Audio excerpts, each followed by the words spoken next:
What's going on, you guys? I'm here with another quick vlog.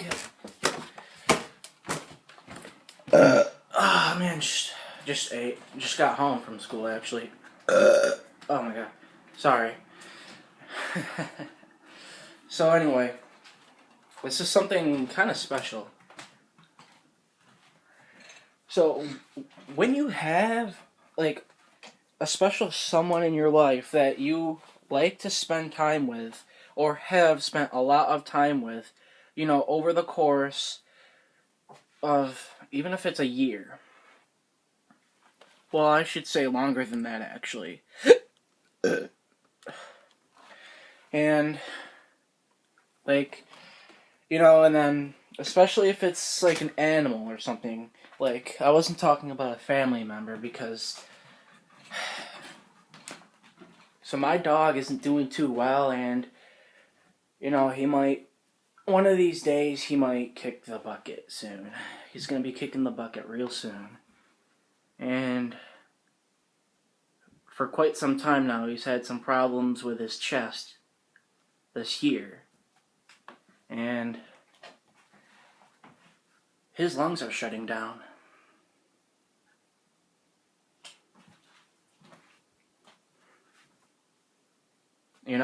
He used to be able, I'd take him out to go to the bathroom, I'd come back in 10 minutes later. He'd be out there running and running and running. Now, he won't even walk up the stairs anymore.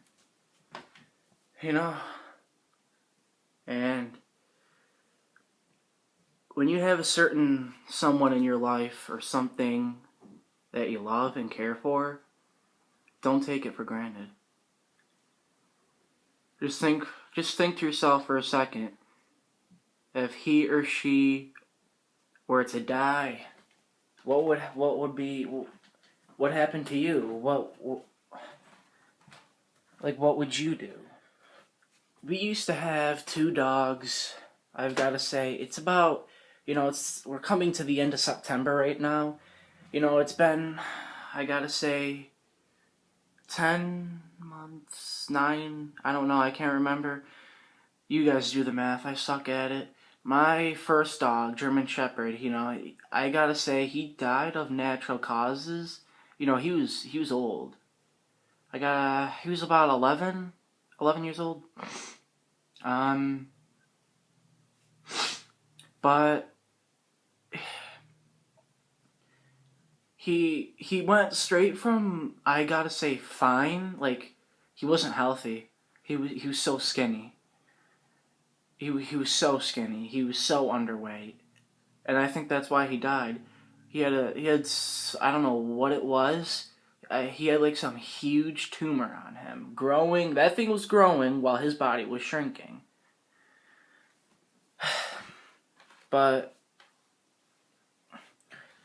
he had fleas so bad that they'd be jumping on you if you were to stand next to him.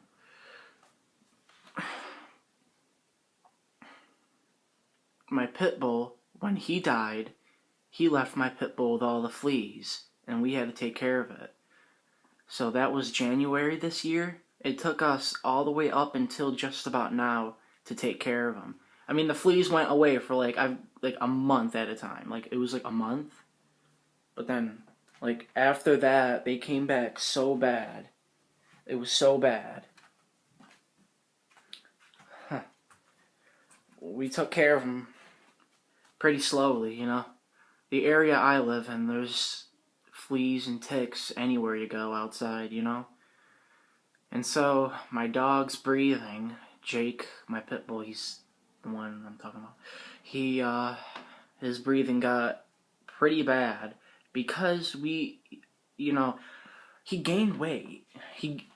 Recently this year, he's gained weight. I mean, he was overweight, pretty bad, for a pit bull. And we just thought it was, like, his breathing, his heavy panting was a natural response to him being overweight, You gotta understand me. So, I'm rambling too much, but I don't care. So, his breathing, as the year went on, his breathing got worse. You know, there was times where he dropped weight, then he would gain weight, he would drop weight, and then he would gain weight. And now he's dropped weight and he keeps dropping. His weight's going down. We weighed him at the vet, and he weighed 50 pounds. I have no idea if that's good or bad for a pit bull. You can tell by looking at him that he's underweight. Alright? And the veterinarian was checking him out, drawing some blood from him, you know, for a sample to test out for heartworm. His symptoms were just like heartworm, you know?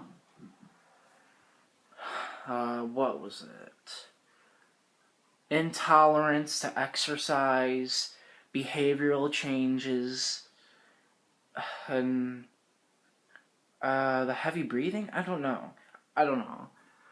I'm not a scientist, but all I know is that his symptoms fit perfectly into heartworm. And then there's a couple more diseases that fit perfectly. I think it was heart disease. Not heart disease. It's when your heart shuts down. Congestive heart failure. That is one of them.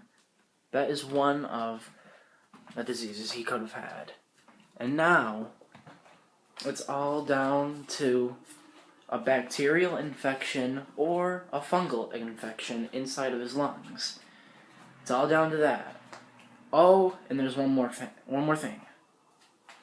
He could have this lung disease called phytosis?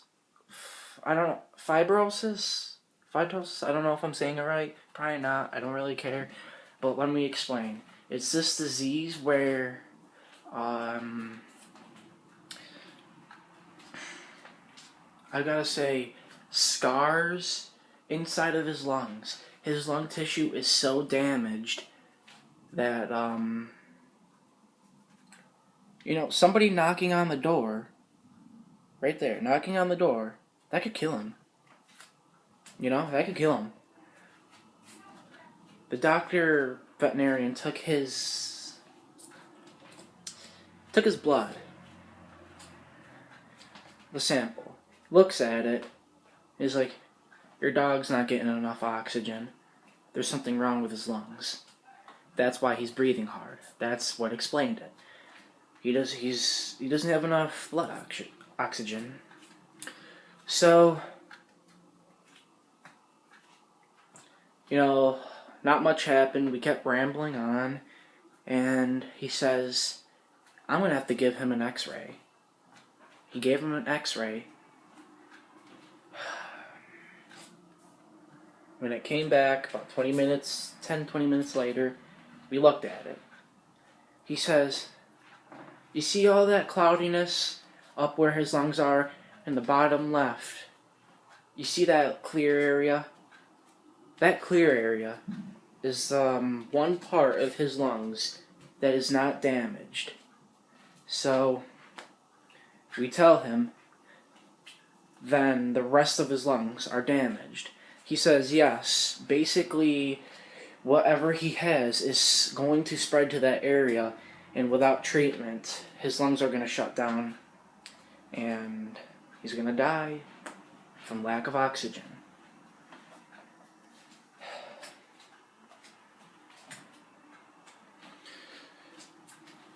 So, yeah.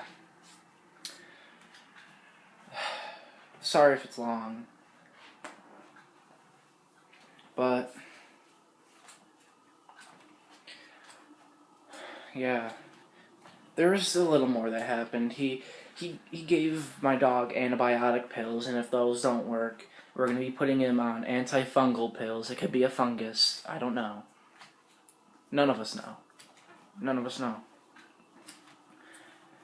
And if the antifungal pill doesn't work, then we've gotta put him to sleep. And like I've said, I'm in my sophomore year now, and I've had my dog since I was in the second grade. We've been through so much together, more than my German Shepherd. My German Shepherd, he's as old as my brother. My brother's turning 12. Well, at least till he died. He's been around longer, but we haven't done that many things with each other. I gotta go. I've got stuff to do. See you later.